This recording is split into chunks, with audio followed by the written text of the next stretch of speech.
अशीच काहीशी शांतता फक्त आमच्या न्यूजरूममध्ये नव्हे तर संपूर्ण महाराष्ट्रात पसरली जेव्हा संतोष देशमुखांच्या हत्येवेळीचे फोटो समोर आले तेव्हा संपूर्ण राज्य हादरलं। ज्याला ज्याला हृदय आहे तो नक्कीच हे फोटो पाहून रडला देखील असेल। मारेकऱ्यांनी हत्येवेळी केलेलं अमानुष कृत्य आणि त्यावेळेचं त्यांच्या चेहऱ्यावरील राक्षसी हास्य पाहून क्वचितच कुणी असेल की त्यांना या मारेकऱ्यांबद्दल घृणा वाटली नसेल। मारेकऱ्यांचं कृत्य पाहून असं वाटतंय की त्यांना ठेचून मारलं पाहिजे, मात्र नंतर मनात विचार येतो की आपणही तसंच केलं तर त्यांच्यात आणि आपल्यात फरक काय असेल। या सर्व मारेकऱ्यांचा आका म्हणजे वाल्मिक कराड हा धनंजय मुंडेंचा निकटवर्ती असल्यानं सातत्यानं त्यांच्या राजीनाम्याची मागणी होत होती। अखेर त्यांनी नैतिकतेच्या मुद्द्यावर आपला राजीनामा दिलाय। श्री धनंजय मुंडे यांनी माझ्याकडे आपला राजीनामा दिलेला आहे।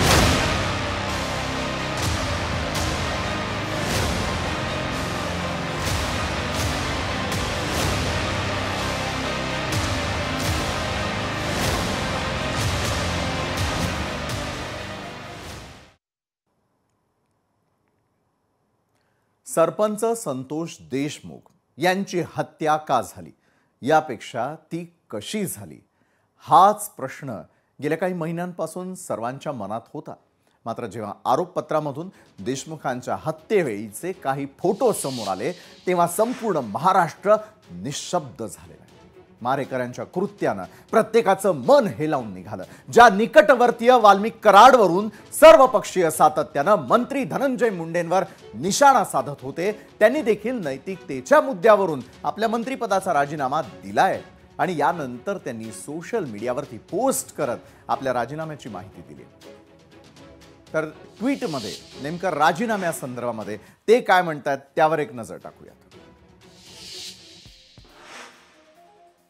आपल्या पोस्टमध्ये धनंजय मुंडे लिहितात, बीड जिल्ह्यातील मस्साजोगचे स्वर्गीय संतोष देशमुख यांच्या निर्घृण हत्येतील आरोपींना कठोरात कठोर शिक्षा व्हावी ही माझी पहिल्या दिवसापासूनची ठाम मागणी आहे। काल समोर आलेले फोटो पाहून तर मन अत्यंत व्यथित झालं।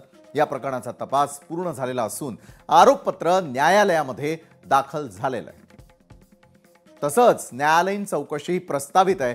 माझ्या सतत विवेक बुद्धीला स्मरून आणि मागील काही दिवसांपासून माझी प्रकृती ठीक नसल्यानं पुढील काही दिवस उपचार घेण्याचा सल्ला डॉक्टरांनी यांना दिलाय। त्यामुळे वैद्यकीय कारणास्तव सुद्धा मी मंत्रिमंडळातून माझ्या मंत्रिपदाचा राजीनामा मुख्यमंत्री महोदयांकडे दिलाय। राजीनाम्यानंतरची मुंडेंची ही पोस्ट।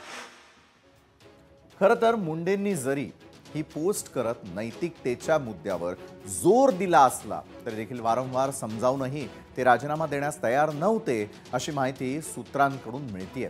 राजीनामा देणार नसल्यास मंत्रिमंडळातून हकालपट्टी करावी लागेल अशी तंबी मुख्यमंत्री फडणवीसांनी मुंडेंना दिल्याचं कळतंय। दरम्यान धनंजय मुंडेंनी राजीनामा दिल्यानंतर राष्ट्रवादी काँग्रेस पक्षाकडून त्यांच्या राजीनाम्याविषयी सविस्तर भूमिका मांडण्यात आली। पक्षाचे प्रदेशाध्यक्ष सुनील तटकरे यांनी तर पत्रक जारी करून पक्षाची भूमिका स्पष्ट केलेली आहे। या पत्रकामध्ये पक्षाच्या या पत्रकामध्ये काय म्हटलेलं आहे ते देखील आपण पाहूया। पक्षाच्या पत्रकात म्हटलं गेलेलं आहे, आज धनंजय मुंडे यांनी घेतलेला राजीनाम्याचा निर्णय हा नैतिकतेला धरून आहे। संतोष देशमुख प्रकरणाचा तपास कोणत्याही दबावाशिवाय सुरू आहे आणि तो असाच चालू राहून आरोपींना कठोरात कठोर शिक्षा व्हावी ही आमची अपेक्षा आहे। धनंजय मुंडे यांचा या प्रकरणाशी संबंध आहे असं तपासात समोर आलेलं नाही असं पक्षाच्या या पत्रकात म्हटलेलं आहे। मात्र नैतिकतेच्या मुद्द्यावर एक जबाबदार राजकीय नेता म्हणून धनंजय मुंडे यांनी राजीनामा द्यायचा निर्णय घेतलाय। न्यायव्यवस्था आणि कायदा यावर आमचा पूर्ण विश्वास आहे आणि त्यांच्या कामात आम्ही कधीही हस्तक्षेप करणार नाही।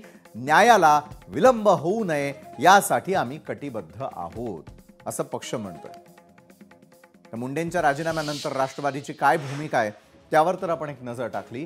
मात्र संतोष देशमुख यांना अत्यंत क्रूरपणे मारहाण करतानाचे व्हिडिओ फोटो यांचा तर आरोपपत्रामध्ये समावेश आहेच, सोबतच फोनवरील संभाषणही या आरोपपत्रामध्ये नमूद करण्यात आलेलं आहे। यापैकीच एक व्हायरल ऑडिओ क्लिपमध्ये संतोष देशमुख यांना मारण्याआधी वाल्मिक कराड आणि आवादा कंपनीचे अधिकारी सुनील शिंदे यांच्या सोबत बोलतो आणि त्यांना पवनचक्की प्रकल्पाचं काम बंद करण्याचं फरमान सोडतो।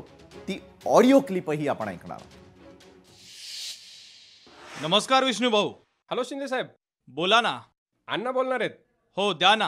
हॅलो, द्या। हॅलो, नमस्कार अण्णा। अरे ते बंद ठेवा, चालू केलं तर वातावरण गढूळ होईल। बरं अण्णा। ज्या परिस्थितीत सुदर्शनला सांगितलं, ज्या परिस्थितीत आहे त्या परिस्थितीत बंद करा। मी मेसेज देतो बरं का अण्णा। अरे मेसेज द्या, नाहीतर बरं अण्णा। ते बंद करा म्हणजे बंद करा। बरं अण्णा। हो अण्णा। झाल्या निवडणुका झाल्या, मी मोकळा झालोय। आता 2 मिनिटात सगळं बंद करा आणि तुम्ही पण तिथून सुटा। हो अण्णा। ते बंद करा सगळं, बाकीचं बंद करून टाका। हो। तुमचं नाटक बंद झालं, बंद करा 2 मिनिटात। हो अण्णा। सांग रे त्या सुदर्शनला फक्त मारामारी करू नको म्हणावं। शिंदे, अण्णा। काम चालू झालं तर याद राख। हो अण्णा।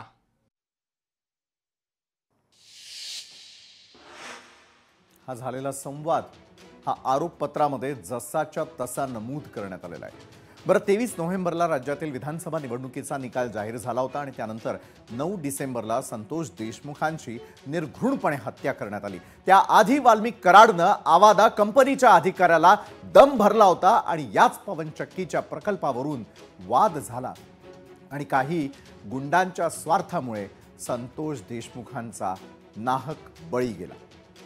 आणि याच विषयावरती अधिक चर्चा करण्यासाठी आपल्यासोबत असणार आहेत भाजपचे आमदार सुरेश धस, शरद पवारांच्या राष्ट्रवादीचे खासदार बजरंग सोनावणे, सामाजिक कार्यकर्त्या अंजली दमानिया, मराठा नेते जरांगे पाटील, करुणा मुंडेजी देखील असतील आणि त्याचबरोबर आपल्यासोबत अरुण सावंतही असणार आहेत। मात्र सुरुवात अर्थातच या चर्चेमध्ये जे सगळ्यात महत्त्वाचे आहेत ते म्हणजे स्वतः आपल्यासोबत धनंजय देशमुख जोडले गेलेले आहेत, जे संतोष देशमुखांचे बंधू आहेत। धनंजयजी, आज अखेर या प्रकरणाचा अंत काय इथपर्यंत आपण सगळे येऊन पोहोचलोय।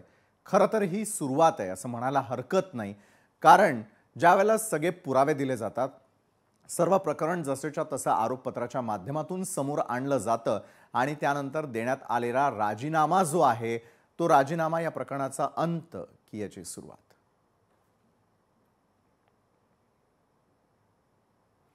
धनंजयजी यांना आपण प्रश्न पुन्हा एकदा करणार आहोत, कारण आपला आवाज त्यांच्यापर्यंत जात नाहीये। मात्र या आरोपपत्रामध्ये काय नमूद करण्यात आलेलं होतं, पक्षाची बाजू नेमकी काय होती, स्वतः धनंजय मुंडे यांनी काय ट्विट केलेलं होतं, हे सगळं प्रकरण समजावून सांगण्याचा हा एक छोटा प्रयत्न होता।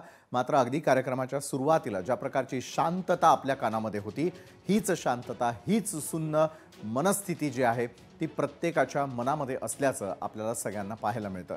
आणि याच संदर्भामध्ये अधिक चर्चा करण्यासाठी आपण अंजलीजी दमानिया यांच्याकडे जाणार आहोत। सामाजिक कार्यकर्त्या आहेत आणि त्यांनी आतापर्यंत या संपूर्ण प्रकरणाचा नेटानं पाठपुरावा केलेला होता। अंजलीजी, धनंजय मुंडेंचा राजीनामा नैतिकतेतून, हे तुम्हाला पटतंय का? नैतिकतेच्या भाषा करतोय आपण। त्यांची स्पष्ट शब्दात म्हणजे हकलपट्टी करण्यात आली आहे। बरं। आणि त्यांना फक्त ते सगळे ते त्यांना दाखवायचं एकदा मी अनेक वेळा बघतो आणि अचानक यांची नैतिकता ओसांडून व्हायला लागते आणि ते दाखवण्याचा सगळा प्रयत्न करतात। पण मला आणि आपल्या सगळ्यांनाच माहितीये की नैतिकता तर बिलकुलच नाही, दूर पर्यंत नाही। आणि मग त्यांनी दुसरं असंही लिहिलंय की त्यांना बेल्स पॅल्सी झालंय आणि डॉक्टरनी आराम करायचा सल्ला दिलाय, म्हणून त्यांनी असं केलंय। तर ते जे काल तिकडे छानपैकी फिरत होते अधिवेशनात, सगळ्यांच्या भेटी घेत होते, काय होतं मग? डॉक्टरांनी जर आराम करायचा सल्ला दिला होता तर आराम करायचा होता ना, तिथे येण्याची काय गरज होती? तर आता त्यांना कुठेही जागा नाहीये तोंड दाखवायला आणि म्हणूनच त्यांनी हा राजीनामा दिला, याच्यात काही शंका नाहीये। पण सकाळी मला तर अक्षरशः म्हणजे मी इतकी चिडले होते ना, या सगळ्या सिस्टमवर चिडले होते, की मला असं वाटतंय की एखाद्या सामान्य माणसाने करायचं काय? की एक मोठा नेता, त्याचे मोठे सहकारी वाल्मी कराड सारखे येणार आणि आपल्याला चिरडून जाणार। आपण पोलिसात गेलो, पोलीस दखल घेणार नाही, एफ-आय-आर रजिस्टर करणार नाही, कोर्टात गेलो तर वर्षानुवर्ष निघून जातात। तर सामान्य लोकांनी आता जगायचं कसं? हा मोठा प्रश्न सगळ्यांपुढे आलाय आणि हे आपण काहीच बदलू शकत नाहीये चित्र, कारण हां हां राजकारणात आता गुन्हेगारी प्रकरण इतकं झालंय, इतकं हा. मोठ्या प्रमाणावर झालंय, की जिथे बघावं तिथे अशाच घटना घडताना दिसतात. बरोबर. कारण विशालजी आत्ताच 4 दिवसापूर्वी जालन्याला पण अशीच घटना घडली. ठाकरे हा हा. पक्षाचा कोणतरी पदाधिकारी होता, त्यांनी तसंच केलं. तर हे बघून ना चीड येते आपल्यासारख्यांच्या मनात. बरोबर आहे अंजलीताई, तुम्हाला चिडचिड होणं हे साहजिक आहे. मात्र ज्या कुटुंबावरती ही सगळं आपबीती झालेली होती, ज्यांच्या बाबतीत घडलं, ते स्वतः धनंजयजी देशमुख आपल्यासोबत जोडले गेले आहेत. धनंजय देशमुखजी, आपल्याला खरं तर हा प्रश्न आहे की आज दिवसभरातल्या नाट्यमय घडामोडी तुम्ही पाहिलेल्या असतील. चार्जशीट पाहून झालं, फोटो पाहून झाले, मन सुन्न करणाऱ्या अनेक गोष्टी आपल्या सगळ्यांसमोर आल्या. मात्र लढाईतपर्यंत थांबत नाही आहे, लढाई पुढे जाणार आहे. कारण एका बाजूला आपण सगळ्यांनी मिळून केलेल्या पाठपुराव्यानंतर का होईना राजीनामा देण्यात आलेला आहे. मात्र राजीनामा देताना नैतिकतेच्या गप्पा मारणारे कुठेतरी ही जबाबदारी घेण्यासाठी तयार नाही आहे. आपल्या आरोग्याचं कारण पुढे केलं जातं, हे तुम्हाला मान्य आहे का धनंजयजी?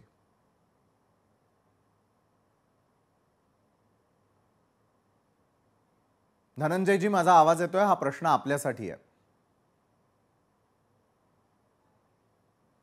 बरं, आपण धनंजय देशमुखांकडे पुन्हा एकदा जाऊयात. अंजलीताई, मी आपल्याकडे येतो. अंजलीताई, धनंजय मुंडेंना सह आरोपी करण्याची मागणी तुम्ही केली, इतरांनी लावून धरलेली आहे. तसं मात्र प्रत्यक्षात घडेल का? होणार नाहीये म्हणूनच ते लावायला पाहिजे. हा. कारण आत्ताच्या घटनेला ती जी संवादाची बैठक जी सातपुडा बंगल्यावर झाली होती, हा. त्याचा एक प्रकार शब्दाचा उल्लेख सुद्धा चार्जशीट मध्ये नाही. त्या प्रत्येक अवादाच्या कर्मचाऱ्याला कदाचित ताकीद देऊन ठेवण्यात आली आहे की 28/5 चा जो एक FIR झाला होता, जो अपहरणाचा FIR होता, त्यानंतर there is nothing in the chargesheet. अगदी 28 ऑगस्ट पर्यंत काही नाही. त्यानंतर त्याच्यात पण एकच ओळ लिहिली आहे ऑगस्ट मधली. त्यानंतर डायरेक्ट 29 नोव्हेंबरची जी त्यांनी खंडणी मागितल्याचा जो फोन आहे त्याचाच उल्लेख आहे. मध्ये अधेमध्ये कुठेही सातपुड्यात बैठक झाली होती की खंडणीचा व्यवहार झाला होता की व्यवहार नक्की झाला होता, याचा काहीही उल्लेख नाहीये. म्हणजे त्यांनी असं दिलंय की डायरेक्टली जगमित्र शुगर्स मध्ये एक बैठक झाली होती, ती वाल्मिक कराड बरोबर झाली होती आणि तिथे खंडणी मागितली गेली होती असं दाखवण्याचा जो प्रयत्न झालाय. आणि तिथे हे मागचा सगळा जो प्रकार आहे, जी जून महिन्यातली सातपुड्यातली बैठक होती, त्याचा कुठेही उल्लेख नाहीये आताच्या घटनेत. दुसरं म्हणजे आताच्या घटनेला वाल्मिक कराडचा रोल फार अगदी जसं म्हणतो ना चार्जशीट मध्ये मोजून मापून टाकल्यासारखा टाकला होता. कारण त्याच्यात फक्त जी पहिली ओळ आहे 7 तारखेचा जो उल्लेख आहे, त्याच्यात दोन ठिकाणी वाल्मिक कराड बद्दल आहे. एक म्हणजे त्याचे झालेलं संभाषण सगळं, आणि जे त्यांचं आणि त्या सुनील शिंदेचं जे झालेलं संभाषण होतं फोनवरचं ते आहे. आणि 7 तारखेला वाल्मिक कराडनी सुदर्शन घुलेला फोन केला आणि त्यांनी म्हटलंय की बाबा आपल्या आड कोणी आलं तर आपल्याला खंडणी सगळीकडनं मिळणं बंद होईल, म्हणून आपल्या आड जो येईल त्याला आडवा करा आणि कुणालाही मग तो कोणी असो त्याला आडवा करा आणि याच्यासाठी तू विष्णू चाटेंना भेट. याचा अर्थ उद्या उठून कोणी म्हणेल की मी तर त्यांना आडवा करा म्हणजे 2-3 चापट्या घाला किंवा थोडंसं ठोकून काढा असं म्हटलं होतं, की ठार मारा असं कुठे म्हटलं. या मुद्द्यावर त्यांना बाहेर पडण्याची मुभा ठेवली आहे. आणि म्हणूनच माझा आक्षेप पहिला हा याच्यावर आहे. दुसरा आक्षेप असा आहे की त्याच्यात पान नंबर 35 वर 35 आणि 36 वर त्यांनी असं लिहिलंय की सुदर्शन गुळे हे या टोळीचे प्रमुख आहेत. आणि त्याच्या पुढच्या जी चार्ट लावलंय त्याच्यात पहिलं नाव सुदर्शन गुळेचं आहे आणि शेवटचं नाव 8व्या नंबरचं नाव हे वाल्मिक कराडचे. म्हणजे कुठे ना कुठे यांना पळवाटा ठेवल्याचं मला स्पष्टपणे दिसतंय. पण जर त्यांचं मी जेव्हा चौकशी केली तेव्हा मला असं सांगण्यात आलं की नाही, हे मकोका लागण्या आधीचं चित्र होतं. मकोका लागल्यानंतर वाल्मिक कराड यांना सूत्रधार बनवलेलं आहे. पण आताच्या घटनेला मी जेवढं बघतेय तेवढं मला तिथे दिसत नाहीये. आणि जास्तीत जास्त जी त्यांना शिक्षा होऊ शकते आत्ताच्या घटनेला ती फक्त 7 वर्ष आहे. त्यामुळे आपण जे म्हणतोय ना की रेअरेस्ट ऑफ रेअर केस करून त्या सगळ्यांना फाशी झाली पाहिजे, ती फाशीच झाली पाहिजे. यासाठी आपल्या सगळ्यांना लढायचं. फाशी झाली पाहिजे अशी मागणी तुम्ही यावेळेला करताय, सह आरोपी करा असं देखील तुमचं म्हणणं आहे. करुणाजी मुंडे आहेत आपल्या बरोबर या प्रकरणात बोलण्यासाठी. करुणा मुंडेजी, आपण 2 दिवसांपूर्वी आमच्याशी बोलताना, त्याचबरोबर क्रॉस फायर या विशेष कार्यक्रमात आल्यानंतर तुम्ही अनेक वेळेला केलेले जे दावे होते, जे टायमिंग होतं, ते तसंच घडत गेल्याचं पाहायला मिळालं. जे भविष्य तुम्ही वर्तवलेलं होतं ते आज घडताना दिसतंय. अखेर राजीनामा घेण्यात आलेला आहे. ज्या नैतिकतेच्या आधारावरती हा राजीनामा घेतला असं म्हटलं जातं, ती नैतिकता धनंजय मुंडेंच्या बाबतीत तुम्ही किती जवळून पाहिली करुणाजी? नैतिकता मी बोलते की जैसे नैतिकता जरी त्यांच्यामध्ये होती, हं, तो मी आज लोकांच्या समोर नाही होती. बरं. आणि जसे की 9 तारखेला संतोष देशमुख हत्या प्रकरण झालेलं आहे. हं, पण तुम्ही माझी फेसबुक पोस्ट बघा आजची. हं, त्याच्यामध्ये एक निवेदन टाकलेलं आहे मी हो. 27/11/2024 रोजी. हं, ज्या वेळे मला सूत्राकडून अशी माहिती मिळाली हां, की धनंजय मुंडेला मंत्रीपद देण्यात आलेला आहे आणि त्यांची शपथविधी होणार आहे. त्या दिवशीही मी राज्यपालकडून आणि जे राहुल नार्वेकर जी आहे त्यांच्याकडून इलेक्शन कमिशनमध्ये जाऊन मी निवेदन दिलेलं आहे की काहीतरी करा आणि हे असे घाणेरड्या व्यक्तीची तुम्ही ते जे शपथविधी आहे थांबवा तुम्ही. ते मी निवेदन त्या दिवशी दिलेलं आहे. आणि त्यानंतर ते निवेदन दिल्यानंतर 9 तारखेला हे हत्या झालेली आहे. आणि त्यानंतर मी परत मागणी केलेली आहे. 11 तारखेला मी आपले Instagramवरती लाईव्ह जाऊन मी बरोबर आहे. असं पहिल्यांदा मी नाव घेतलेलं आहे की वाल्मिक कराड आणि धनंजय मुंडे जे आहे हं, ते खूप क्रूर लोक आहे. जे मी जवळून पाहिलेलं आहे.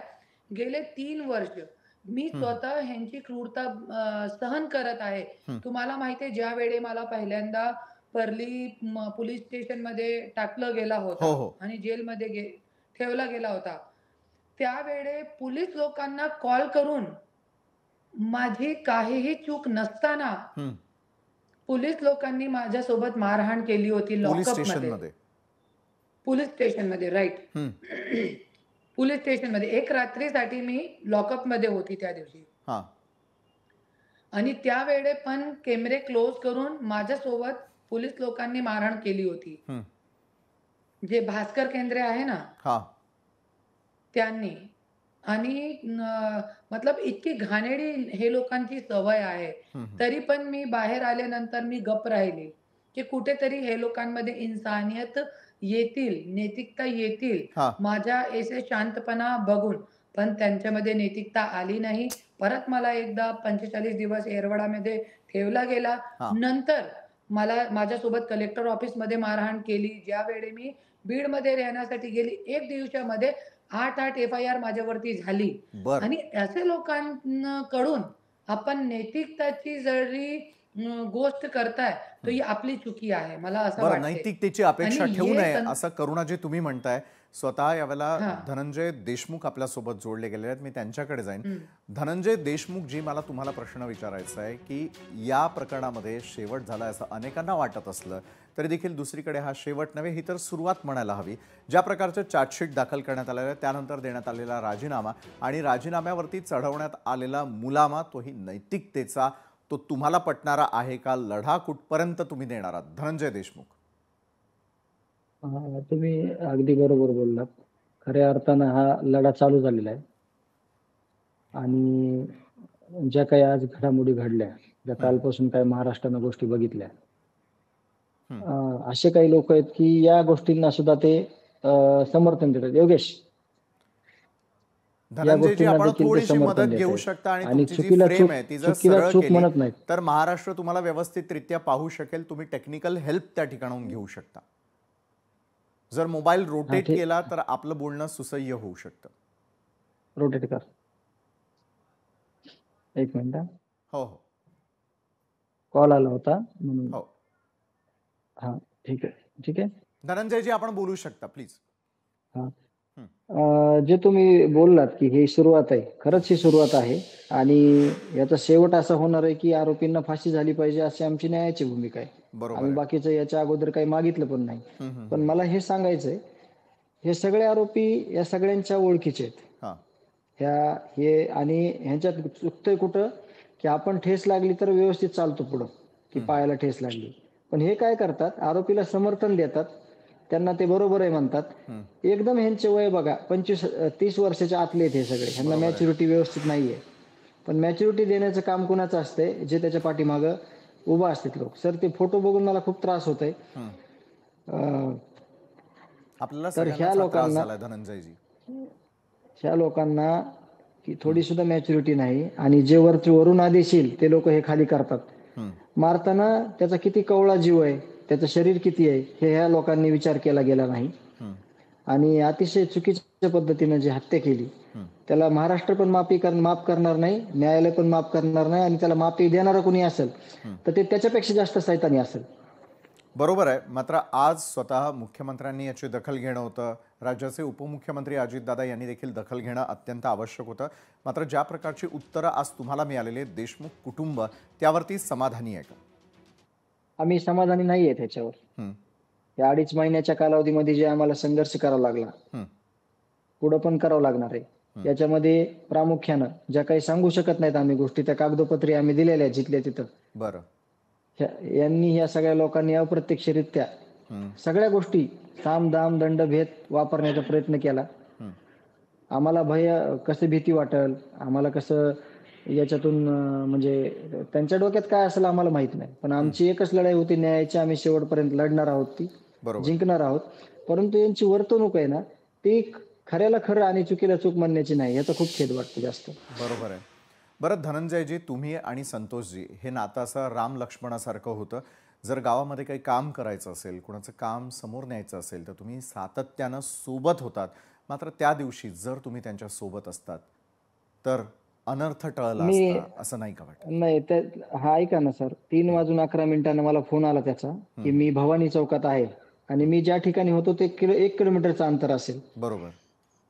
तो माझ्या समोरून गेलेला आहे, मी त्याला लक्ष नाही दिलं. मी एका शोरूम मध्ये होतो, आमच्या जे बटेदार आहेत माझे मुंडे, त्यांना गाडी घेण्यासाठी ते आले होते. तर त्याला म्हणलं देखील मी की मसाजोगला जाताना मला कॉल करून जा. पण दुर्दैव असं की त्यांनी मला कॉल न करता निघून गेला. आणि जो शिवराज देशमुख आहे त्याचा मला डायरेक्ट फोन आला की ह्याला संतोष अण्णाला उचललंय, किडनॅप केलंय. मग मी तसंच पोलीस स्टेशनला गेलो. जर मला त्यांनी कॉल केला असता तर ही गोष्ट 100% टळली असती. कारण आम्ही 24 तास गावात काम करताना एकमेकांच्या संपर्कात असतो. आमचे कॉल रेकॉर्ड बघितले तर सगळ्यात जास्त कॉल आमचे एकमेकांना असायचे. बरोबर आहे. पण काल ज्या प्रकारचे फोटोज समोर आले, आज चार्जशीटमधले आणखी काही पेपर्स समोर आलेले आहे, ज्यामध्ये जे संभाषण झालेलं होतं, जे आपण आपल्या प्रेक्षकांना देखील आत्ताच ऐकवलं आहे, त्यांना दाखवलं देखील आहे, हे संभाषण इतके सगळे पुरावे असताना देखील झालेली दिरंगाई, याविषयी काय वाटतं? मगाशी अंजली दमानिया जी बोलत होते, तुमच्यापर्यंत आवाज आला नसेल त्यांचा. मात्र अंजली दमानियांचं म्हणणं आहे की चार्जशीटमध्ये अजूनही अनेक लूप होल्स असल्याचा आरोप त्या करतायत.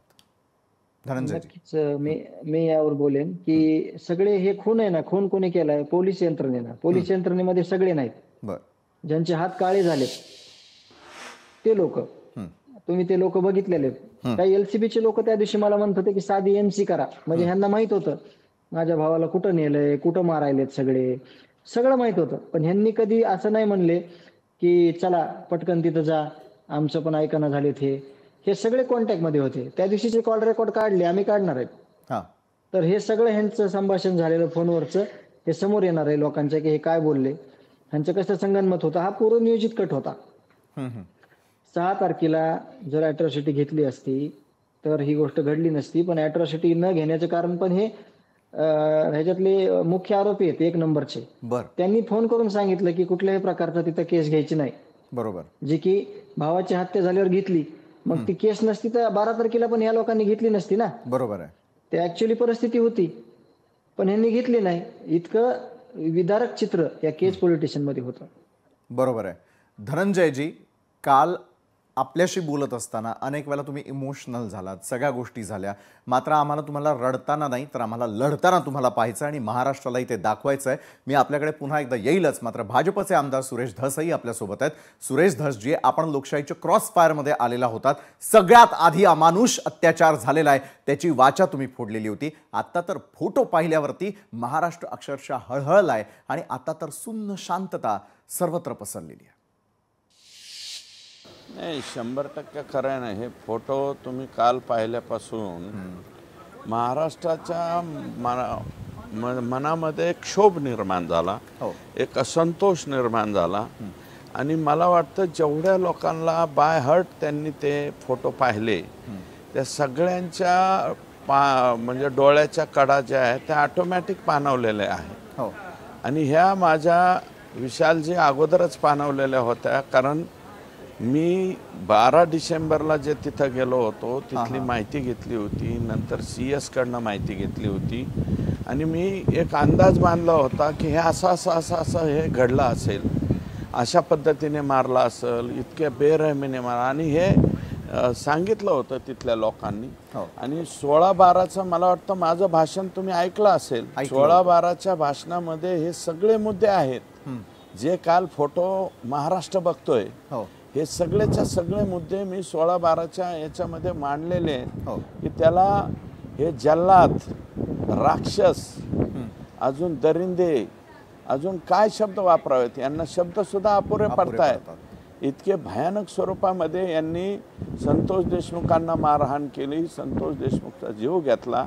अरे जीव घेताना मी सभागृहात सुद्धा म्हणलो होतो, तुम्हाला जीवच घ्यायचा होता तर गाडी खाली घालायचा, नाही तर एखादी गोळी मारायची, लगेच संपवायचा. त्याची विटंबना विटंबना विटंबना, त्याला त्रास देऊन इतक्या यातना, इतक्या मरण यातना. मला वाटतं प्रत्येक ठोक्याच्या वेळेस त्याला त्याचं मरण दिसत असेल. बरोबर. इतक्या चुकीच्या आणि वाईट पद्धतीने संतोषला ह्या लोकांनी मारलं हे 16/12च्या भाषणामध्ये माझं आलं होतं. आणि काल ज्यावेळेस SITने आता चार्जशीट दाखल केलं त्यातले 8 फोटो बाहेर आले. त्या 8 फोटोमध्ये हे सगळं वर्णन त्या ठिकाणी दिसतंय. अक्षरशः मी म्हणलं होतं त्यावेळेस पाणी मागितलं तर पाणी नाही दिलं, दुसरं काहीतरी दिलं, तर त्याचा सुद्धा फोटो मला वाटतं तुमच्याकडे आला असेल. नक्कीच आहे. आणि स्वतः मनोज जरांगे देखील आपल्यासोबत जोडले गेलेले आहेत. आणि मनोजजी, मी आपल्याकडे येईल. अहो, देशमुख कुटुंबियांच्या बाबतीत जे झालं त्याचे तुम्ही साक्षीदार होतात. आज धनंजय देशमुख देखील आपल्यासोबत या चर्चेमध्ये आहे. मात्र सकाळी ज्यावेळेला तुमची आणि त्यांची भेट झाली त्यावेळेला नेमक्या तुमच्या भावना काय होत्या? खूप वाईट वाटत होतं दादा, की पूर्ण अंगात अशी आग होत होती की ते फोटो व्हायरल झाले आणि कुटुंब प्रचंड प्रेशर मध्ये होतं, कुटुंब टेन्शन मध्ये होतं. देशमुखांना रात्रभर झोप नाही आली. शेवटी म्हणलं आपण पाठ जावं आणि सकाळी 6ला भेट घेऊ म्हणून संभाजीनगरच्या दवाखान्यातून आम्ही पाठ 4 वाजताच निघालो आणि तिथे गेलो. त्यांना धीर देणं दादासाहेब घरचे खूप खचले होते, ते दहशती खाली होते, संकटात होते, म्हणून त्यांना भेटलो, धीर दिला. आम्ही सोबत आहे, सगळा राज्य तुमच्या सोबत आहे, सगळा समाज सोबत आहे, असे त्यांना थोडा धीर दिला आणि आलो. ते खूपच मनाला लागून घेतलेलं होतं, त्यांच्या खूप जिव्हारी लागलेलं होते त्या फोटो बघितल्याच्या नंतर. त्यामुळे जाणं खूप गरजेचं होतं, म्हणून पाठत जाऊन त्यांना धीर दिला. बरोबर आहे. मात्र खंबीरपणे तुम्ही त्यांच्या पाठीशी उभे राहिलेला आहात. अवघा महाराष्ट्र हा देशमुख कुटुंबियांच्या पाठीशी आहे. मात्र मनोजजी, देशमुख हत्या प्रकरणामध्ये आरोपपत्र दाखल झालं, धनंजय मुंडेंनी राजीनामा दिला. आता हे प्रकरण थांबणार की आता या प्रकरणाला सुरुवात झालेली आहे असं तुम्हाला देखील वाटतंय? नाही, हे मला तर सगळं गोलमाल दिसतंय ते. कारण चार्जशीटच्या अगोदर राजीनामा असणं गरजेचं होतं. बरं. परंतु आता चार्जशीट झालं, सगळं झालं, मग राजीनामा दिला, यातला एक भाग. आणि दुसरं असं की त्याला शेवटी लात मारून काढायला लागलं. ते मनाने गेलेलं नाहीये, सरकारने त्याला लात मारून काढलंय. कारण ते जातच नव्हतं त्या जागेवर. कारण पदासाठी, पैशासाठी खूप हापापलेलं आहे. त्याला खून करणं, पैसे कमवणं, या 2-3 गोष्टीसाठी ते काम करतं. त्याला जात नाही, पात नाही, धर्म नाही, काय नाही. एक वेगळी टोळी आणि त्याचं ते एक वेगळाच आहे सगळं. आयुष्यच वेगळं आहे ते. बरोबर. सगळं वेगळं, देव वेगळा, विचार वेगळे, नेता वेगळा, असं नाही का. एखाद्या पाकिस्तानच्या कोपऱ्यात एखादं बीट असतं तसं हे सगळं वेगळंच. सगळे उलट्या खोपडीचे वागणारे, असं उद्धटपणाने वागायचं. हे त्यांना बहुला आता. कारण काय झालं, आता अर्धी टोळी तर जेलात गेली, राहिलेली पण जाणार आहे आता. हे लंका डुबिणार आहेत पाण्यात, हे असले उद्धटपणानं वागून. बरं, लंका डुबवणार हे बेतणार आहे त्यांच्या चांगल्या लोकांवर. असं तुमचं म्हणणं आहे. मात्र करुणाजी मुंडे, मी आपल्याकडे येईल. करुणाजी, आपण नैतिकतेवरती गप्पाच मारू नये, जसा तुम्ही मघाशी मुद्दा उपस्थित केला, कारण नैतिकता आणि त्यांचा काही संबंध नसल्याचं आपण स्पष्टपणे म्हणालेलं होतात. मात्र करुणाजी, मला आपल्याला विचारायचं आहे की एका बाजूला धनंजयजी देशमुख आणि त्यांचे कुटुंबीय सातत्यानं ज्या प्रकारचा पाठपुरावा करताना दिसून येत आहेत, कुठल्या प्रकारची शिक्षा या संदर्भातल्या आरोपींना द्यायला हवी याचं अपील तुम्हाला करावं असं वाटतं, महाराष्ट्रातल्या जनतेला सांगावं असं वाटतं? करुणाजी. मला असं वाटतं जसे की वाल्मिकरांनी ज्या वेळेस सरेंडर केला होता त्यावेळी त्यांनी स्वतः सांगितला होता आणि धनंजय मुंडेंनी स्वतः सांगितलेला आहे की ज्या लोक दोषी असेल त्यांना फाशीची सजा द्यायला पाहिजे. तो माझं असं म्हणणं आहे की त्यांची मागणी पूर्ण करा. आणि जे आमची मागणी आहे, जे महाराष्ट्राची जनताची, स्पेशली माझी जे मागणी आहे, जे सगळे फोटो बघितलेले आहे त्याच्यामध्ये मला सगळ्यांचे जे घाणेरडा फोटो आहे, मतलब हृदय विकारक जे फोटो मला वाटलेला आहे ते आहे जे तोंडावरती लघवी करताना. तो माझी अशी मागणी आहे की हे सगळे आरोपींना लोकांचे समोर उभे करून त्यांचे तोंडावरती लघवी करायला पूर्ण महाराष्ट्राला मला असं वाटते बघायचं आहे. नक्कीच असं जनभावना मला अपेक्षित आहे न्याय. बरं, जनभावना तुम्ही याला बोलून दाखवताना दिसता आणि किती तीव्रता आहे हे देखील आपल्या बोलण्यातून कळत आहे.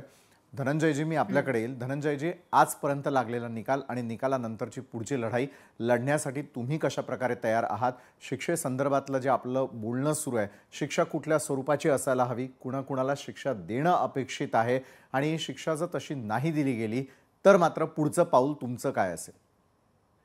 शिक्षा कुणाकुणाला दिली पाहिजे? ज्यांनी हे सगळं करायला लावलंय, ज्यांनी केलंय, त्यांनी त्याच्यापेक्षा ज्यांनी करायला लावलंय ते सगळ्यात एक नंबरचे गुन्हेगार जे आता आहेत.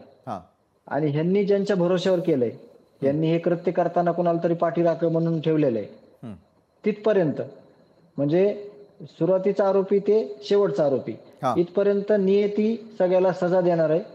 आपण बघणार आहोत. येणारा काळ आपला बघण्यासाठीचाच असेल आणि न्यायाच्या भूमिकेमध्ये हे होणार आहे. कारण का पापाचा घडा भरला की 100वावं पाप झालं की घडा पालता होत असतो. यांचा घडा पालता झालाय. अनेक गोरगरीब लोकांना, अनेक प्रकारच्या म्हणजे पीडित लोकांना यांनी छळलंय, यांनी मारलंय, यांनी खून केलेत, यांनी हाफ मर्डर केलेत. तर ह्या लोकांना सजा होणार. आणि हे दरिंदे चुकून जमिनीवर जन्मलेत. त्यांना जमिनीवर जागा देणं खरं तर ह्या म्हणजे हे माणसाच्या कुठल्याही प्रकारच्या ह्यांच्यामध्ये कुठलेच गुण नाहीत, सगळे अवगुण आहेत. खूप दरिंदे लोक आहेत, राक्षसाला लाज होतील असे हे लोक आहेत, नीच वृत्तीचे एकदम. बरोबर आहे. मात्र आज जर यांना मोठ्या प्रकारची शिक्षा करण्यात आली धनंजयजी, तर मात्र या गुंडगिरीला कुठेतरी आळा बसेल आणि सर्वसामान्य माणूस सुखानं जगू शकेल का? कारण आत्ता तर कुठेतरी सगळं कुटुंब एकत्र आलेलं होतं. कुठेतरी थोड्याशा हालाकीच्या दिवसानंतर सुगीचे दिवस येतील असं देशमुख कुटुंबियांच्या बाबतीत घडत असताना हा नियतीचा घाला आणि एका बाजूला झालेली हत्या, सगळंच कुटुंब उद्ध्वस्त झालेलं आहे या क्षणाला. याचा थोडाही विचार त्यांनी केला नाही. त्यांनी संतोष अण्णा हे कसे एकदा जाणून जर घेतलं असतं तर त्यांनी स्वतःला मारून घेतलं असतं, पण अण्णाला हात लावला नसता. अण्णाला फक्त त्यांनी माणूस म्हणून बघितलं, एक तिथं आलेलं सरपंच म्हणून बघितलं. त्यांनी जर गावातलं त्यांचं काम, समाजसेवा ह्या जर गोष्टी बघितल्या असत्या तर त्यांनी कधीही हिंमत केली नसती. परंतु जे काळी माया जमा झालेली आहे, त्यांच्या घरावर 4-4 पत्रे पण बसायला 20 लाखाची गाडी आहे. हे जे त्यांना करून दिलेलं सेटअप आहे, ह्या तालुका अध्यक्ष होता राष्ट्रवादीचा त्यांनी आणि ह्या लोकांनी सगळ्या मिळून, त्याच्यामुळे त्यांना कशाचीच भीती वाटत नव्हती. किती गुन्हे करा, खून करा, अशा प्रकारचे, आता त्यांनी ह्याच्यामध्ये आलंय का नाही माहित नाही मला, पण अशा प्रकारचे अत्यंत जास्तीत जास्त गुन्हे ह्यांनी केलेले. बरोबर आहे. मात्र हे तिथंच थांबले नाही म्हणून ह्यांनी खून केलेला आहे पुढचा. बरोबर आहे. ते न थांबता त्यांनी केलेल्या कृत्याचं त्यांच्यावरती आता कुठेतरी पोलीस प्रशासन असेल, ज्या प्रकारची कारवाई करताना दिसेल त्याकडे आपलं लक्ष अशाच प्रकारे असेल. करुणाजी, मला आपल्याला एक विचारायचं आहे. तुम्ही तुमच्या स्वतःच्या लढ्यासाठी उभे राहिलात, आज देशमुख कुटुंबियांसाठी देखील आपण उभ्या राहिलेले आहात. न्याय मिळेपर्यंत तुम्ही त्यांची साथ देणार आहात का? करुणाजी. 100% न्याय देण्यासाठीही मी त्यांच्या सोबत आहे, देशमुख कुटुंबियासोबत, क्योंकि जसे मी बघितलेलं आहे, मला पण अशा लोकांचे धमकीचे कॉल येतात, तुम्ही तोंड उघडू नका, तोंड उघडू नका याच्याबद्दल. हां. क्योंकि आज एक मी त्यांचे मुंडे घराण्याची सून आहे. हं. धनंजय मुंडेची स्वतः बायको असताना मी त्यांचा विरोध केलेला आहे. हं, हं. क्योंकि हे जे घाणेरडा कृत्य झालेलं आहे, फक्त एकच व्यक्तीसोबत नाही झालेलं आहे. तुम्हाला माहिती आहे आज सगळे आपले जे संतोष देशमुख हत्या प्रकरणमध्ये सुरेश दस भावनी, अंजलीताई दमानी यांनी सगळं हे लोकांच्या उघडकीस केलेलं आहे. किती किती मर्डर झालेले आहे, किती लोकांची खंडणी केलेली आहे, काय केलेलं आहे. तर याच्यामध्ये सगळं मी कुठेतरी आपले मुलाबाळांचा न विचार करता, आणि ही खूप मोठी गोष्ट आहे, त्यांचा मी विरोध केलेला या बाबतीबद्दल आणि पुढे पण मी करत राहणार. जोपर्यंत फाशीची सजा झालेपर्यंत मी शेवटपर्यंत संतोष देशमुख हत्यामध्ये त्यांचे कुटुंब सोबत राहणार आहे. बरोबर आहे. एका बाजूला ग्वाही तुम्ही देतायत देशमुख कुटुंबियांना. धनंजयजी, खरं तर महाराष्ट्र तोपर्यंत शांत होणार नाही जोपर्यंत शेवटचा असलेला जो व्यक्ती आहे या संपूर्ण प्रकरणातला त्याच्या दुष्कृत्याची त्याला शिक्षा होत नाही तोपर्यंत हे सगळं आपण नेटास लावून धरणार आहोतच. धन्यवाद करुणाजी, धन्यवाद धनंजय देशमुखजी, आपण या चर्चासत्रामध्ये आमच्यासोबत जोडल्या गेलात. तुम्हा दोघांनाही खरोखर हॅट्स ऑफ की ज्या प्रकारच्या अत्याचाराला हे कुटुंब किंवा या व्यक्ती सामोरे गेलेल्या आहेत, मात्र आजही महाराष्ट्रासमोर ते सत्य आणण्यासाठी तयार असल्याचं दिसतं. थेट अंजली दमानिया यांना मला प्रश्न करायचा आहे, देशमुख हत्याकांडाच्या टोळीचा म्होरक्या केवळ वाल्मिक कराड की आणखी कुणी आहे? मग हे सगळे वाल्मिक कराड जी कृत्य होत होता कशासाठी करत होते? त्याच्या मागे कोण होता की बाबा हा पैसा घेऊन तो काय एकटा खायचा, पण ह्या पैशातनं सगळ्याच्या सगळं धनंजय मुंडेपर्यंत पोहोचत असेल, पण तिथपर्यंत आपण कसे पोहोचणार? तोपर्यंत या चौकशा होत नाही. अवादाच्या कंपनीचे लोक सातपुड्यात गेले होते की नाही, त्यांचे टावर लोकेशन स्टेटमेंट की मे पासून किती वेळा मागण्या झाल्या, कुठे कुठे झाल्या, हे कुठे दिसत नाही आपल्याला. पण मग अंजलीताई, अमानुषतेच्या कळसानंतर फोटोत जर असं असेल तर मारहाणीच्या व्हिडिओज मध्ये काय असेल? मला नाही वाटत ते कोणी बघितलं पण पाहिजे, कारण अतिशय म्हणजे आपण जर फोटो बघून आपल्याला झोप लागत नाही तर विचार करा की कसं असेल. आणि ही माणसं सेल्फी काढत होती त्याच्यावर. सेल्फी म्हणजे काय माणसं आहेत ही, म्हणजे आई वडिलांचे ना संस्कार काय प्रश्न पडतो की काय त्यांना प्रेम, भावना, आपुलकी, माणुसकी नाही, त्यांना हृदय होतं की नाही. बरोबर आहे अंजलीताई, मी आपल्याकडे पुन्हा एकदा येईल. तुम्ही जे म्हणताय की त्यांना हृदय होतं का? सुरेश धस जी माणुसकीला काळीमा फासणारं हैवानी कृत्य आहे त्याची शिक्षा व्हायला हवी, जेणेकरून अशा घटना या पुढच्या काळात घडू नये. काय करायला हवं? यांना सगळ्यांना म्हणजे तातडीचं कोर्ट जे आहे एक्सप्रेस, त्या कोर्टामध्ये ही केस चालवून ह्या सगळ्यांना फाशीची शिक्षा देणे हा एकमेव याच्यातला उपाय आहे. यांना फाशी गेलेलं जर बघितलं तर अशा प्रकारची हिम्मत महाराष्ट्रामध्ये परत कोणीही करणार नाही. ना कोणी आका तयार होईल, ना बोका होईल, ना बाका होईल, ना चाचा होईल. बरोबर, कोणीही तयार होणार नाही. इतकी भयानक क्रूरतेनं हत्या, एखाद्या माणसाची मजा घेतल्यासारखं केलं.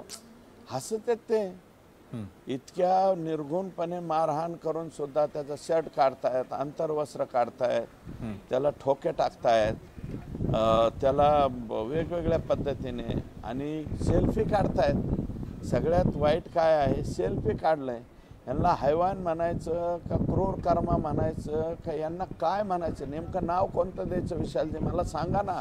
बरोबर आहे सुरेशजी, आपल्या मनातल्या वेदना कळतात, मात्र या राक्षसी कृत्यानंतरही हसणं, त्यानंतर महाराष्ट्राचं यूपी बिहार झाल्याची होणारी चर्चा आज अक्षरशः प्रवासामध्ये आणि प्रत्येक वेळेला नाक्यावरती ऐकायला मिळाली.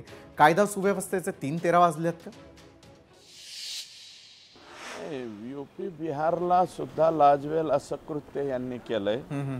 संपूर्ण राज्याच्या कायदा सुव्यवस्थेबद्दल मी बोलणं उचित होणार नाही असं मला वाटतं. कायदा सुव्यवस्था अबाधित आहे, परंतु आमच्या बीड जिल्ह्यामध्ये काय झालं, हे जे आका आतमध्ये गेलेत ना, वाल्मिक कराड, वाल्मिक कराड यांच्या शिफारशीवर PI यायला लागले, वाल्मिक कराडच्या शिफारशीवर DYSP यायला लागले, वाल्मिक कराडच्या शिफारशीवर SP यायला लागले आणि त्याचं पत्र धनंजय मुंडेंचं त्याला असायचं.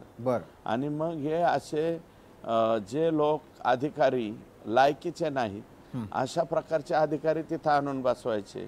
अधिकाऱ्यांना मी सांगल तेच करायचं. त्या परळी मतदारसंघामध्ये तर हे म्हणल्याशिवाय चॅप्टर सुद्धा दाखल करून घेत नव्हतं. चॅप्टर केस. मग पुढच्या केसेसचं तर फार झालं. म्हणजे यांच्या माणसांनी एखाद्याला हातपाय मोडले, 307चा गुन्हा दाखल झाला, तर हे गुन्हा दाखल होऊन देत नव्हते. त्या पोलिसला सांगायचं गुन्हा दाखल करू नको. इतक्या खालच्या दर्जाचं पोलिसिंग आमच्या इथं झालं. आणि सगळ्यात वाईट म्हणजे बिंदू नामावलीच्या नावाचे 3-13 वाजले. एकाच कॅटेगरीचे लोक मोठ्या प्रमाणावरती एका जिल्ह्यामध्ये एकत्रित करून त्याचा सुद्धा गैरफायदा या ठिकाणी घेण्यात आला. मग हम करे सो कायदा. आम्ही म्हणून आका म्हणून तेच, आका सांगल तेच, आणि आकाच्या आकाला सांगितलं ते म्हणायचं आकाकडं बघा. म्हणजे आकाला यांनी पालकमंत्रीपद भाड्याने दिलं, यांनी कृषी मंत्रीपद भाड्याने दिलं, अजून कोणतं खातं यांच्याकडे होतं ते सुद्धा भाड्याने दिलं. आणि जो घरगडी असलेला माणूस, जो पंचा टाकून घरं पुसायचा, तो घर पुसणारा माणूस जर जिल्ह्याचा मालक झाला तर काय होणार? तर त्याचं उत्तर हे आहे. आज धनंजय मुंडेंना सुद्धा कदाचित ती मी जे म्हणतोय ती 19 ऑक्टोबरची बैठक जर सातपुड्यावरती झाली असेल तर धनंजय मुंडे सुद्धा याच्यामध्ये सहआरोपी होऊ शकतात असं मला या ठिकाणी म्हणायचं. बरोबर आहे. आपल्यासोबत मनोज जरांगे देखील आहे. मी त्यांच्याकडे जातो, मग सुरेशजी आपल्याकडे येतो, अंजलीजी आपल्याकडे येतो. नैतिकतेच्या मुद्द्यावरती आपण राजीनामा दिल्याचं धनंजय मुंडे सांगतात. मनोज जरांगेजी, त्यांनी केलेला हा दावा तुम्हाला पटतोय का? यांच्याकडं संस्कार, नैतिकता हे यांच्या याच्यात नाही येते, त्यांच्या पुस्तकात नाही ती. हे असल्या गोष्टी नाही. संस्कार, पुरोगामित्व, चांगले विचार, बदलणं, एकमेकाच्या मध्यस्थी करणं, प्रामाणिकपणा, त्याग, नैतिकता, हे असल्या गोष्टी नाहीत त्यांच्याकडं. संस्कार ही वेगळीच विचारसरणी. बरं झालंय महाराष्ट्रापुढे आली, विचारसरणीच वेगळी आहे. उद्धटपणाच्या वागणुकी, माजुरडेपणाच्या वागणुकी राज्यासमोर आल्या, फडणवीस साहेब अजितदादांसमोर आल्या. हे चांगलं झालं, कारण त्यांच्या लक्षात आलं आपल्या सत्तेत राहून किती वेगळ्या प्रकारचे कारनामे करतोय. हे बरं झालं, सगळ्यांच्या लक्षात आलं. आणि आमच्याही समाजाचं आलं, हे एक लई चांगलं झालं. म्हणजे उद्याच्याला यांना तांब्याभर पाणी द्यायचं काम नाही. त्यांच्याशी असंच कडवटपणानं वागावं लागणार आहे. कारण एखाद्या लेकराची ती क्रूर हत्या धनंजय मुंडेंनी घडून आणणं, त्याच्यात धनंजय मुंडे जबाबदार असल्यामुळं इथून पुढे हे सगळे लोक सारखेच आहेत. याची टोळी सगळे सारखे. तिथून पुढे यांना जवळ करणे नाही म्हणजे नाही. कोणाच्या तरी घरातले लेकरू मारले म्हणजे आपल्याच घरात मारले. हे पण मनोजजी, तोंड बघायला सुद्धा लायकीचे नाही. नाही, हे झालं तुमचं मत. मात्र मुंडेंवरती राजीनाम्यासाठी प्रचंड प्रमाणात दबाव असल्याचं देखील बोललं गेलं होतं. CIDला उतरावं लागलं. बरं, या प्रकरणात आता वेळ का लागला असावा असं वाटतं आपल्याला? हे काय होतं, एक पद्धतशीरपणानं छुपा अजेंडा राबवला होता या प्रकरणात सरकार. अच्छा. हे कळत असून सुद्धा न कळण्याच्या भूमिकेत हे सगळेजण जाणून बुजून होते. त्यांना सगळ्या गोष्टी माहीत असताना सुद्धा सरकारची किती बदनामी होईल आता, हे प्रकरण खूप मोठं होणार आहे. कारण याच्यात 100-200 पेक्षा जास्त आरोपी होणार होते. एवढी साखळी मोठी. धनंजय मुंडेचा काय रोल आहे सरकारला सगळ्या गोष्टी माहित होत्या. म्हणून यांनी पद्धतशीरपणानं त्यांना ते संपवायचं होतं. पण ते संपत नाही विषयात. कारण जसं याने राजीनामा हसत दिलेला आहे, हसत दिलाय म्हणजे नाही का, खून करताना ते लोक हसले आरोपी, तसं ज्याला हसत आणखीनही माजुरडेपणा, उद्धटपणा अंगात आहे यांच्या. हसतच म्हणायला लागतो त्याला. कारण वैद्यकीय कारण दिलं ना त्याने, दवाखान्यात जायचंय मला असं कारण दिलंय त्यांनी. म्हणजे नैतिकता, संस्कार ह्या गोष्टी यांना नाहीत. आजही उद्धटपणाची, आणि ती राज्यापुढे दाखवला त्यांनी. आणखीनही त्याने पश्चाताप व्यक्त केला नाही की माझ्या लोकांना खूप वाईट क्रूर खून केला, मला पश्चाताप आला, मी राजीनामा देतो. आणखीनही म्हणत नाही. त्यामुळे शेवटी याची हकालपट्टी करून याला लाथ मारून त्याला काढावं लागलेलं आहे. त्याने उद्धटपणा दाखवलाच, मला दवाखान्यात जायचं या हिशोबाने. त्याही सरकारला गोष्टी माहित आहेत, पण सरकार का दबत होतं माहित नाही. पण तो 302 मध्ये जाणार. बरं, असं तुम्हाला वाटतंय, थेट मला प्रश्न सुरेशजी धस यांना विचारायचा आहे. सुरेश धसजी, कृष्णा आंधळे अद्यापपर्यंत अटकेत नाहीये. कृष्णा आंधळेचं या लोकांनी काही केलंय का? नाही, तसं आपल्याला काय म्हणता येणार नाही.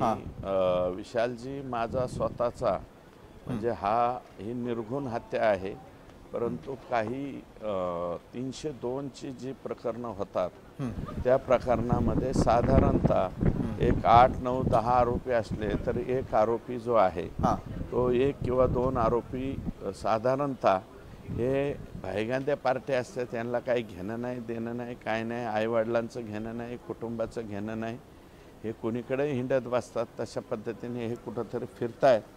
म्हणजे याचा अर्थ तो अटक होऊ नये असं माझं मत नाही. तो अटक झालाच पाहिजे, बरोबर, परंतु त्याचं काही बरं वाईट झालं असेल हे काही मला खरं वाटत नाही किंवा मी तसा या ठिकाणी दावा करणार नाही. बरं, एका बाजूला आता धनंजय मुंडेंनी मंत्रिपदाचा राजीनामा दिला, मात्र आमदारकीचं काय होणार? पक्ष त्यांच्यावर कारवाई करेल असं आपल्याला वाटतं का? नैतिकतेची धनंजय मुंडेंची गाठच नाही आहे. नैतिकता आणि धनंजय मुंडे हे कुठं व्याख्यातच बसत नाही. कारण त्यांचे राष्ट्रीय अध्यक्ष आणि त्यांचे प्रदेशाध्यक्ष मानतायत की नैतिकतेच्या आधारावर राजीनामा दिला. त्यांचं ट्विट काय ते पाहिलं का तुम्ही धनंजय मुंडेंचं? हो, त्यांचं ट्विट असं आहे, मी दवाखान्याच्या कारणामुळे राजीनामा देतो. हो, म्हणजे त्यांच्यात तरी मेळ आहे का? राष्ट्रीय अध्यक्ष, राज्याचे प्रदेशाध्यक्ष म्हणतायत, तिकडून प्रेस नोट घेतायत की नैतिकतेच्या आधारावर आम्ही राजीनामा दिला. आणि नैतिकतेच्या आधारावर तुम्हाला राजीनामा द्यायचा होता तर अजितदादांनी 2 का 3 आठवड्यापूर्वी बोलले होते. तुम्हाला आठवतं का विशालजी? हो हो, आठवतं. अजितदादा बोलले होते की मी माझ्यावरती एकदा असंच आलं होतं तर नैतिकता म्हणून मी राजीनामा दिला होता. बरोबर. धनंजयनी सुद्धा नैतिकतेच्या आधारावर राजीनामा द्यायचा का नाही त्याचं त्यांनी ठरवावं. आता हे वाक्य जर अजितदादा पवार सारख्या राज्याच्या उपमुख्यमंत्र्याचा, राष्ट्रीय अध्यक्ष आहेत त्यांच्या पक्षाचे, त्यांचा अशा पद्धतीचे शब्द आल्यावर एका मिनिटात राजीनामा द्यायला पाहिजे. आणि धनंजय मुंडेंना मी जवळून पाहतो, अजितदादांनी बरेचसे उपकार मला वाटतं त्यांच्यावरती केलेले आहेत.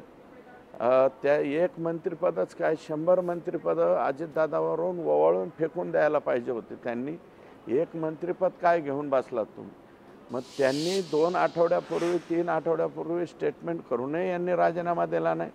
नंतर काल परत अजितदादांनी त्यांना सांगितलं तरी राजीनामा दिला नाही. अंदर की बात आम्हाला अशी कळली की शेवटी काल सह्याद्रीवर राज्याचे मुख्यमंत्री म्हणले, उद्या सकाळपर्यंत तुमचा राजीनामा जर नाही दिला तर मी तुम्हाला वगळण्याचा प्रस्ताव किंवा तुमचं नाव वगळण्यात आलेलं आहे असं मी राज्यपालांना कळवीन.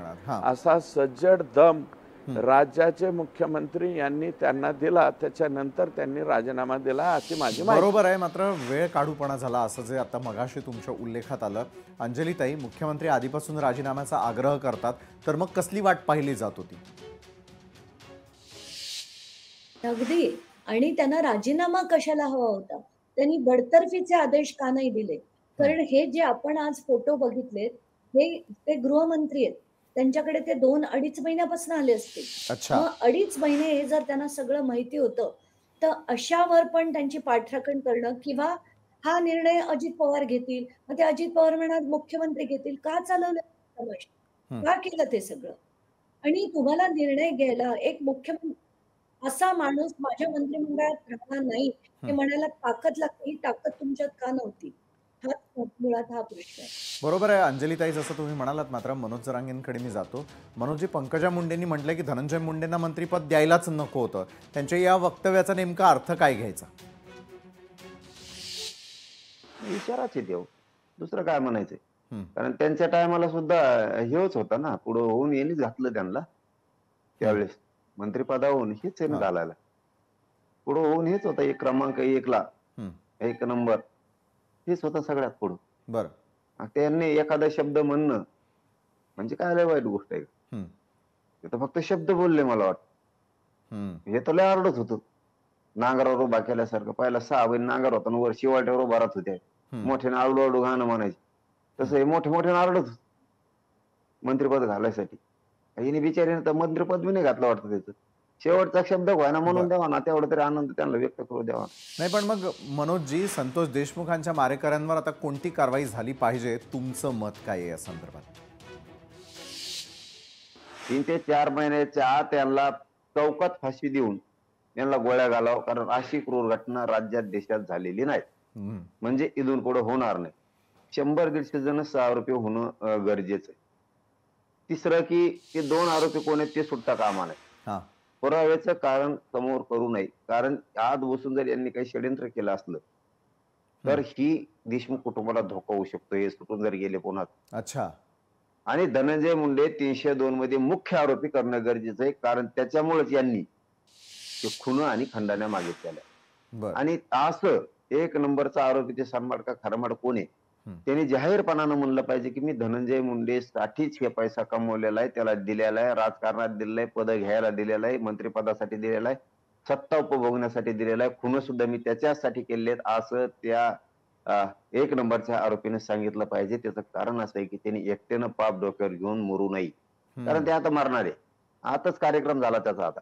आणि त्याच्या कुटुंबाने सुद्धा सांगायला पाहिजे की धनंजय मुंड्यासाठीच त्यांनी इतकं मोठं पाप डोक्यावर घेतलेलं आहे, त्याला पैसा दिलेला आहे, खंडण्या मागून, चोऱ्या करून, डाके टाकून, लोकांचे पैसे लुबाडून, आणि खुन सुद्धा त्याच्यासाठी केलेले आहेत. म्हणजे अर्ध पाप याला द्यावं, नसता ह्यो मोकळा येणार आहे, इकडं हाटलात बस, इकडं बस, तिकडं फिर.